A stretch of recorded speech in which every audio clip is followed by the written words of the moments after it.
গরু জবাই করার বিষয়ে শর্ত হলো, শরীয়তের কথা হলো, শরীয়তের বিধান হলো সর্বোচ্চ তার 4টা রগ কাটতে হবে। কয়টা? 4টা রগ। ভালো করে খেয়াল করেন, ওগুলো বড়ই ইম্পর্টেন্ট। আপনি যদি ওগুলোতে একটু দুর্বলতা করেন, আল্লাহ না করুক, আপনার কুরবানিটা নষ্ট হয়ে যেতে পারে। 4টা রগ কাটার অনুমতি রয়েছে। 4টা রগের মধ্যে একটা হলো তার শ্বাসনালী, একটা হলো তার শ্বাসনালী, দ্বিতীয়টা হলো তার খাদ্যনালী। কয়টা হলো? 2টা। আর বাকি 2টা হলো তার যে সাইটের যে মোটা যে 2টা রগ আছে। মোট কয়টা হলো? 4টা। ওই 4টা রগ যদি আপনি কেটে দেন, এনাফ। গরুর একেবারে মনে করেন আপনি এমন বাটে গরু জবাই করলেন যে তার গাড় থেকে মাথাটা আলাদা হয়ে গেল, ওইটা কিন্তু হবে না, ওইটা কিন্তু হবে না। এই 4টা রগ কাটার পরে, এই 4টা রগ কাটার পরে আর আপনার দরকার নাই, এটা জবাই হয়ে গেছে। গরুটাকে আপনি, জন্তুটাকে এমনভাবে আপনি জবাই করতে হবে যেই জবাইটা আল্লাহর দরবারে গ্রহণযোগ্যতা পায়, গ্রহণযোগ্য হয়। আমরা কি করি? তার জানটা তাড়াতাড়ি যাওয়ার জন্যে জবাই করার পরে ছুরি নিয়ে আমরা ওইভাবে ধরে ছুরিটা দিয়ে একটা গা দিয়ে দেই। এই গা দেওয়ার কারণে ওই পশুটার মস্তিষ্কে গিয়ে আপনার একটা বড় ধরনের ধাক্কা লাগে, যেই ধাক্কাটা সে সহ্য করতে পারে না। আর সহ্য করতে না পারার কারণে গরুটা স্ট্রোক করে মৃত্যুবরণ করে। ইন্না লিল্লাহি ওয়া ইন্না ইলাইহি রাজিউন। গরুটা স্ট্রোক করে যখন মৃত্যুবরণ করে, তখন গরুটার, জন্তুটার শরীরে যেই রক্তগুলা আছে, ওই রক্তগুলা তার গা থেকে সমস্ত রক্ত বাহির হইতে পারে না। ওই রক্তটা, কিছু রক্ত গিয়ে তার মস্তিষ্কে উঠে, আর কিছু রক্ত তার গোশতের মধ্যে লেগে যায়। ওই গোশতটা মানব দেহের ভেতরে যদি ঢুকে, তাহলে ক্যান্সারের মতো 15টা রোগে আক্রান্ত হওয়ার সম্ভাবনা রয়েছে। আল্লাহ আপনাকে আমাকে বলেছেন কুরবানির জন্তুকে জবাই করার জন্যে, হত্যা করার জন্যে আল্লাহ কিন্তু বলেন, আমার কথা বুঝেন না? আল্লাহ কি বলছেন? জবাই করার জন্য। জি, জবাই করার জন্যে, হত্যা করার জন্যে কিন্তু আল্লাহ বলেন নাই। আপনি কুরবানির পশু, আপনি তাকে জবাই করলেন, তার 4টা রগ কাটলেন, কাটার পরে শক্ত যেই রগটা থাকে, গর্দনার সাথে শক্ত যে হাড়টা থাকে, ওইটাতে আপনি চাকু দিয়ে কুচা মারলেন, পার মারলেন, মারার কারণে গরুটা স্ট্রোক করলো। গরুটা এই আঘাতটা সহ্য করতে না পেরে সে স্ট্রোক করলো। স্ট্রোক করে সে যে মারা গেল, আপনারা জ্ঞানী মানুষ, আপনাদের কাছে জানতে চাই, তারে জবাই করা হয়েছে না তারে হত্যা করা হয়েছে? কি হইল?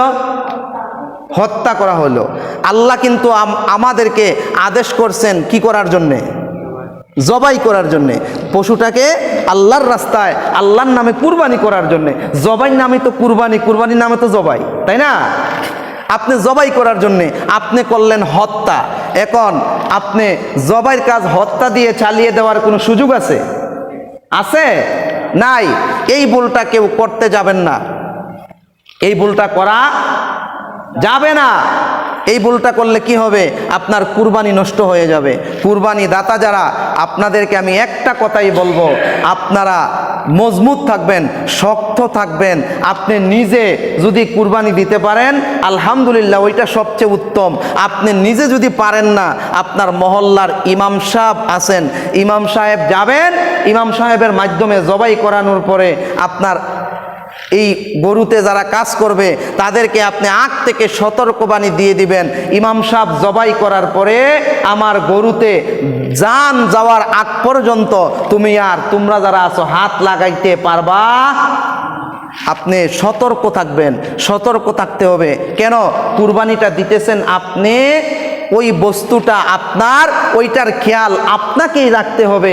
আমরা গিয়ে ওইটার খেয়াল রাখার আমাদের সময়ও নাই, আমাদের সুযোগও নাই। 3 নাম্বার আমরা যে ভুলটা করে থাকি, সেই ভুলটা হলো পশুর জান যাওয়ার আগেই তার পায়ের রগগুলো আমরা কেটি।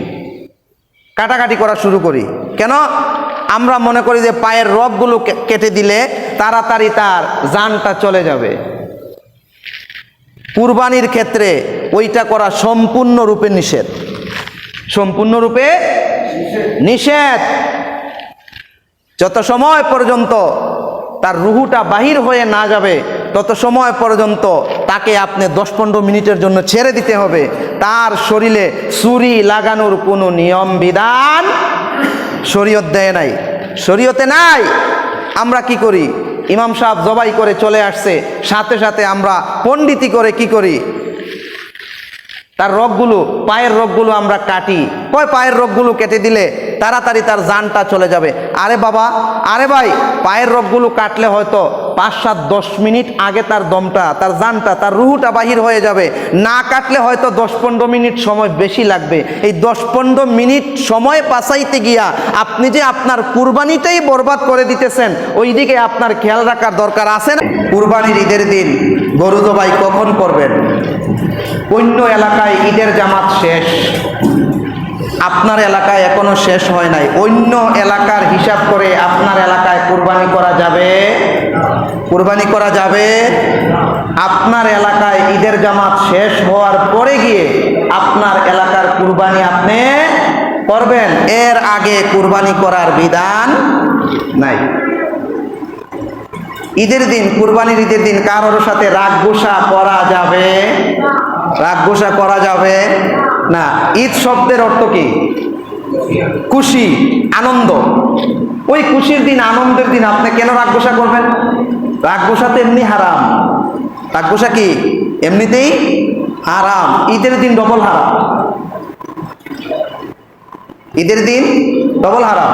হুজুর, কুরবানির গরুর গোশত বানাইতে বানাইতে, কাজ করতে করতে মাথা গরম হয়ে আছে। কাজ করলে তো মাথা গরম করা যাবে না, ওইটা মাথা গরম করে কাজ করার কিছু নাই। আপনার যদি মাথা গরম হয়, মাথাতে আপনি পানি দেন, ঠান্ডা তেল দেন, যেই রকম ভাবে মাথা ঠান্ডা থাকে ওই রকম রাখেন, কিন্তু অন্ততপক্ষে গরম করার কোনো বিধান নাই। কাজ আমরা করি না? কথা বলেন, আমরা কাজ করি কিনা? হুজুর কি কাজ করেন? যদি আল্লাহ বাঁচাইয়া রাখে, আগামীকালকে সকালে ভোরে উঠতে হবে, ফজরের আজান দিতে হবে, নামাজ পড়তে হবে, মসজিদ ঈদগাহ ক্লিন করাতে হবে। এরপরের কাজ কি? আপনাদেরকে নিয়ে বয়ান করতে হবে, কুরবানির বয়ান শোনাতে হবে, এরপরে নামাজ পড়াতে হবে, কবরস্থানে যেতে হবে, জিয়ারত করতে হবে, আপনাদের গাভীগুলো, গরুগুলো জবাই করে দিতে হবে। তো আমরা তো কাজ করি, কই আমরা তো কারোর সাথে রাগ করি না? রাগ করি নাকি? না। তাইলে আপনাদের এত রাগ কোত্থেকে আসে? আলহামদুলিল্লাহ, আমরা যারা মসজিদের দায়িত্ব নিয়ে আসি, মাদ্রাসার দায়িত্ব নিয়ে আসি, আপনাদের থেকে হিসাবে আমরা কষ্ট করি বেশি। একটু চিন্তা করে দেখেন, আমরা কষ্ট করি বেশি, এরপরেও তো আমাদের মাথা গরম হয় না। কুরবানির ঈদ, আপনি যদি বলেন হুজুর আমার আব্বার কবরস্থানে আমি যাব, আপনাকে না বললে আপনি মানবেন? আরে কথা বলেন না, না বললে মানবেন? হুজুর আমি আমার ভাইয়ের কবর জিয়ারত করতে যাব, আমি যদি না করি আপনি মানবেন? আপনাকে বোঝাতে হবে। ওদিক দিয়ে কুরবানি যারা দিবে তারাও দমকাইতেছে, হুজুর কই আপনি এখনো আসলেন না কেন? আসতেছি। তাদেরকে বোঝানো লাগে, হুজুর নামটা কিভাবে লিখবো, কুরবানি যে দিব হুজুর নামটা কিভাবে লিখবো ওইটা পর্যন্ত জানে না। আমাদেরকে ওইটাও অনেক সময় লিখতে হয়, বলে দিতে হয়, করে দিতে হয়, দেখাইয়া দিতে হয়। এরপরও তো আমরা কই মাথা গরম করি না। তাহলে আপনারা কেন মাথা গরম করবেন? ঈদের দিন কারোর সাথে রাগ করা যাবে? হারাম, ডবল নিষেধ। এরপরে আসেন, কুরবানির গোশত কয় ভাগ করতে হবে? কুরবানির গোশত কয় ভাগ করতে হবে? ওইটারে নিয়ে বড় একটা সমস্যা দাঁড়াইছে।